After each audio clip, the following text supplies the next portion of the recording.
अगर आपकी एज 18 साल से कम है और आप एक माइनर हैं और इसी के साथ साथ आप स्टॉक मार्केट में इन्वेस्टमेंट करना चाहते हैं तो आज की वीडियो आपके लिए बहुत ही ज्यादा इंपॉर्टेंट होने वाली है। तो आज के इस वीडियो को शुरू से लेकर एंड तक देखना, क्योंकि आज के इस वीडियो में आपको बताने वाला हूं कि एज अ माइनर आपको स्टॉक मार्केट में इन्वेस्टमेंट करने के लिए क्या करना पड़ेगा, किस तरीके से आप डिमैट अकाउंट ओपन कर सकते हैं, किस तरीके से आप अपने डिमैट अकाउंट को ऑपरेट कर सकते हैं और एज अ माइनर इन्वेस्टमेंट करने के बेनिफिट्स क्या क्या होने वाले हैं। तो है ना आज की इस वीडियो का टॉपिक इंटरेस्टिंग, इसीलिए कहता हूं इस वीडियो को शुरू से लेकर एंड तक देखना। देखो, जब भी स्टॉक मार्केट में इन्वेस्टमेंट करना होता है तब यहाँ पर आपके पास एक डिमैट अकाउंट का होना बहुत जरूरी होता है। लेकिन अगर आपको डिमैट अकाउंट के बारे में नहीं पता है तो सबसे पहले हम लोग समझते हैं कि आखिर डिमैट अकाउंट होता क्या है। देखो, जब भी आपको बैंक में पैसे रखने होते हैं, बैंक में पैसों का इन्वेस्टमेंट करना होता है, तब यहाँ पर आपके पास एक सेविंग अकाउंट या करंट अकाउंट का होना बहुत ज्यादा जरूरी है। जिस तरीके से बैंक में सेविंग अकाउंट की मदद से आप कैश को डिपॉजिट कर सकते हैं, कैश को होल्ड कर सकते हैं और कैश को विड्रॉ कर सकते हैं, उसी तरीके से डिमैट अकाउंट भी स्टॉक मार्केट में इन्वेस्टमेंट करने का एक इंपॉर्टेंट जरिया होता है। और डिमैट अकाउंट एक तरीके का अकाउंट होता है जहां पर आपके शेयर्स को रखा जाता है। जब भी आप शेयर्स बाय करते हैं तो डिमैट अकाउंट में आपके शेयर्स ट्रांसफर होते हैं और जब भी आप अपने शेयर्स को सेल करते हैं तो वो आपके डिमैट अकाउंट से निकलकर सेल होते हैं। लेकिन अगर आपको डिमैट अकाउंट ओपन करना है तो डिमैट अकाउंट ओपन करने का प्रोसेस ऑनलाइन भी होता है और ऑफलाइन भी होता है। लेकिन एज अ माइनर अगर आपको डिमैट अकाउंट ओपन करना है तो आपको स्टॉक ब्रोकर के ऑफिस में जाना पड़ेगा,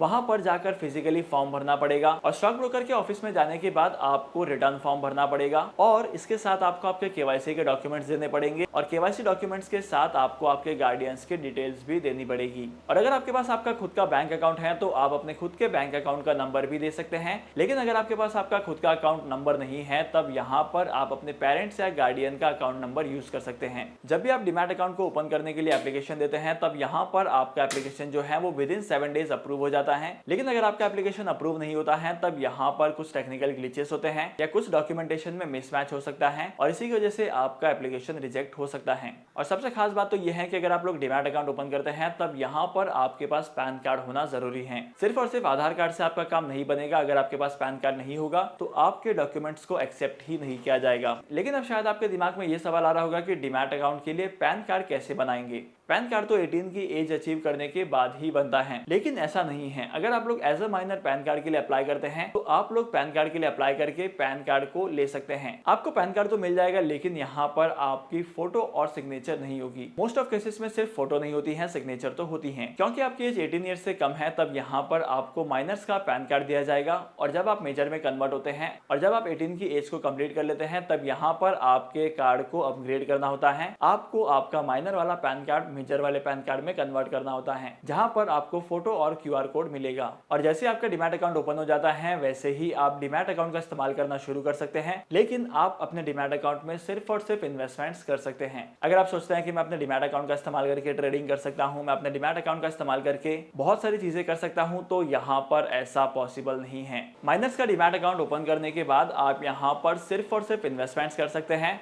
वो भी लॉन्ग पीरियड ऑफ टाइम के लिए। आपको सिर्फ और सिर्फ इन्वेस्टमेंट करनी है, इन्वेस्टमेंट करनी है और इन्वेस्टमेंट करनी है। लेकिन अगर आपको लगता है कि ऐसा करने का कोई बेनिफिट नहीं होगा तब यहाँ पर मैं बता देता हूँ कि कौन कौन से बेनिफिट्स आपको होंगे। देखो, स्टॉक मार्केट में इन्वेस्टमेंट करने के लिए वॉरेन बफेट हमेशा ही कहते हैं कि आपको जितना जल्दी हो सके उतना जल्दी इन्वेस्टमेंट करना स्टार्ट करना चाहिए। और अगर आप लोग अंडर 18 से इन्वेस्टमेंट करना स्टार्ट करते हैं तो सबसे पहला बेनिफिट आपको मिलता है कि आपके इन्वेस्टमेंट का अमाउंट बढ़ते जाता है और सेकंड बेनिफिट मिलता है आपको पावर ऑफ कंपाउंडिंग का। पावर ऑफ कंपाउंडिंग का मतलब होता है कि आपके रिटर्न्स पर भी रिटर्न्स मिलते हैं। करंटली मार्केट में ऐसे बहुत सारे स्टॉक ब्रोकर्स हैं जो आपको डिमैट अकाउंट ओपन करके देते हैं माइनस वाला। तो इन सारी कंपनीज के साथ आप डिमैट अकाउंट ओपन कर सकते हैं और इसी के साथ साथ अपनी इन्वेस्टमेंट्स की जर्नी की शुरुआत कर सकते हैं। लेकिन ऐसा माइनर इन्वेस्टमेंट्स करने के टाइम पर आई वुड पर्सनली रिकमेंड कि आपको छोटा मोटा पोर्टफोलियो क्रिएट करना है। ऐसा जरूरी नहीं है कि आपके इन्वेस्टमेंट के पोर्टफोलियो में 10,000, 20,000, 50,000 या 1 लाख रुपए होने चाहिए। एज अ बिगिनर आप इन्वेस्टमेंट कर सकते हैं 100 रुपीज से भी, 500 रुपीज से भी और 1000 रुपीज से भी, एज पर योर रिक्वायरमेंट्स और as per your funding criteria. Demat account open करने के लिए टॉप 3 ब्रोकर्स के लिंक मैंने आपको डिस्क्रिप्शन में दे दी है, वहां पर जाकर आप डिमैट अकाउंट ओपन कर सकते हैं और स्टॉक मार्केट में इन्वेस्टमेंट करना स्टार्ट कर सकते हैं। आई होप कि आज के इस वीडियो का कंटेंट आपको वैल्यूएबल लगा होगा। अगर आपको कोई डाउट होता है तो आप मुझे कमेंट सेक्शन में जरूर पूछना और इफ पॉसिबल आने वाली वीडियोस में मैं और भी माइनर से रिलेटेड टॉपिक्स को कवर करूंगा। तो फिर मिलते हैं अगली वीडियो में नए टॉपिक के साथ, इंटरेस्टिंग टॉपिक के साथ। तब तक के लिए signing off, happy investing and good bye.